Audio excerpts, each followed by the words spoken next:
everybody. Oh, yes. I'm Kim's cousin from another mother. Okay. No, I've met Kim at a festival, and I definitely fell in love with her from afar. And when I got the email that she wanted me to speak, I was very honored. So I just want to say thank you, Kim, for allowing me to tell my story. This is my first time ever telling my story. But yes, I'm more of a positivity, and my gist of my life is your circumstance does not determine your outcome. And to give you a little background on I tried to write something up, guys. It did not work. So you're going to have to bear with me.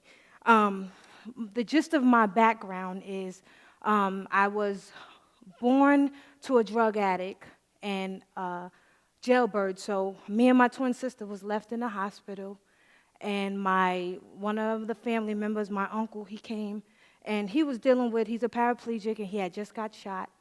And he said, you know what, we can't leave them in the hospital. We have to take them. So my twin sister and I, we were separated for a little while, and then we were brought back together. And that's something to be grateful for. And basically, growing up, I definitely struggled with brokenness of the family, being rejected, abandonment, little issues going on in the house, just being in a home where it wasn't your siblings. My family, my siblings, we are about 10 of us, so we're all scattered around with family members. So none of us live together but me and my twin sister. So it was a struggle growing up, trying to find. One of my sisters was given away. So growing up, we just wanted to know who we were. You know, what kind of family did we come from? Who did we come from? So that was something that I had struggled with.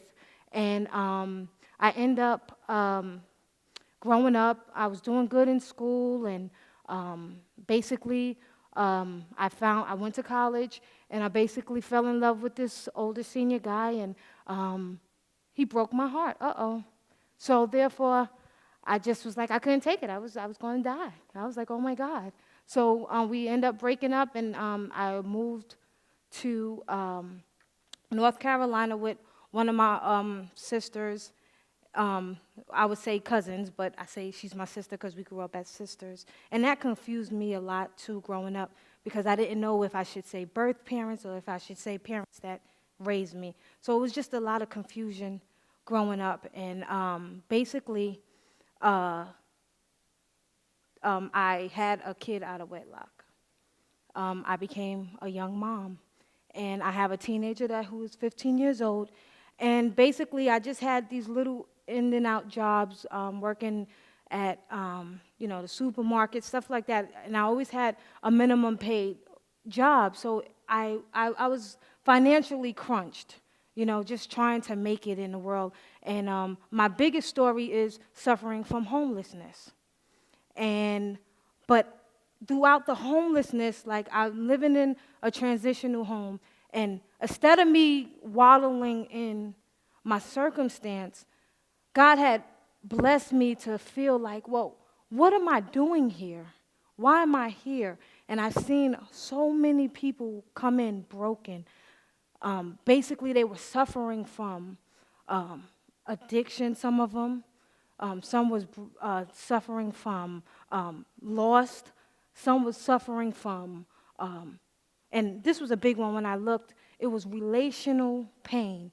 What is relational pain? Relational pain is somebody close to you that has done you wrong or hurt you, and you can't recover from it. Now, my thing is, you can recover from anything. Anything, because if you have a relationship with God, all things are possible. And I had to keep that attitude to get through the transitional home, because there was a lot, of course, hurt people. So there's always conflict. There's always fighting. There's always somebody trying to do somebody wrong. And you have to pull your strength from somewhere, because you got kids in this situation, and you don't want them to pick up on these things. You don't want them to feel like they have to deal with this. And that was the biggest thing that I struggled with having wholeness, having a healthy family life. And, I suffered from brokenness, rejection. I didn't know who I was, and I wanted something bigger. I just felt like I wanted something bigger. I wanted something that was going to hold me and my daughter up, or have something where my daughter could look forward to in life. And the scary part is I'm the only one who can do that, because my one decision can make a whole big difference in our lives. So what am I grateful for? I'm grateful for a roof over my head, even though we live in a transitional housing. I'm grateful because when you go through homelessness, sometimes you lose your children, and I did not lose my child. She's right here with me. She's right there in the kids. She wants to babysit, so thank God for that. I mean, literally, when you go through the process, you kind of damage your kids sometimes because you're learning. We learned together because I was young, so we were learning life together. We was learning, growing up together. She's, you would think everybody think we're sisters, but we're not, so I have to remind her of that all the time. Hey, I'm the mother, and I'm grateful to God because I grew up in the church, and I was so confused because I see these people telling me God is love, God is your friend, God is this, but then you still got the people that are close to you hurting you. I remember one incident where somebody in my family, and she just said to me, "You'll always be penniless." Wow. I'll always be penniless. So, of course, thank God God had gave me the determination, well, I'm going to prove her wrong. I'm going to work hard. I'm going to, currently I'm working 2 jobs just so that I won't be penniless. And, I just want God to continue to use me. I want him to, just use me as his vessel, because I want somebody else to know, even though you are homeless doesn't mean that you're hopeless. Just because you're homeless doesn't mean that you will never be anything. So I have to be grateful for the community that I ended up in, running from my brokenness. I ended up in North Carolina, and I found Mosaic. And when I found out, I'm like, I don't know what Mosaic is. Mosaic was broken pieces coming together. How awesome is that? I mean, so I said, man, I'm broken. I need some pieces to come together. But, I mean, the embrace that I had got at Mosaic was wonderful because that's what I needed. And I'm grateful for that. I mean, there's many things. There's many reasons why you're homeless. There's many reasons why you lose people. There's many reasons. There's just so many bad stuff out there in the world. But then there's so many good things in the world if you just look at it. And that's what I've learned. I learned to take my negatives and turn it to positives. Because if I don't, then I'm going to walk around and I'm going to end up in the psychiatric ward because I can't take life. So I have to pull on, and I'm grateful that I found God. I mean, the truth about God. Jesus loves me. That's it. He loves me. So I don't care about what other people say about me.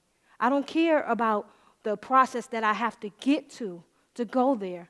And I tell my daughter all the time, in the Bible it was saying how David, he slayed the giants, right? So you have to face your giants to slay a giant. And I tell her all the time, put those stones in your pocket and you just face those giants. You suffering from math, you can't get the concept of it, you sit down and you put your time in. Mommy will do the other part as getting you a tutor. But you got to face it. You got to conquer it. And that's what it is. It's conquering your fears and conquering your giants. And I'm grateful. I'm totally grateful for the strength that God has given me to face another day. Many a days I'm tired and I'm worn out because I work 2 jobs and I have to raise a teenage daughter. Everybody knows it's stressful just to raise a teenage daughter because you don't know if they're going to wake up the same person. Sometimes you don't know your daughter. Okay? I wake up and I say, who are you? Where are you? Where are you coming back? When are you coming back? So it's hard. It's really hard. And just living in a transitional home, it's interesting, very interesting, and you just have to pull on the strength of God, and you got to pull on the strength of just the positive. You got to find positive everywhere you go. Just walking down the street and you see a stranger and they smile at you, that makes a difference. That makes a difference. You guys coming out and listening to me, that makes a difference. I thank you. And I just thank everybody for coming out. That's my story. I'm more of thanking God for just coming out and just giving me the strength to make it another day. And I thank you for listening.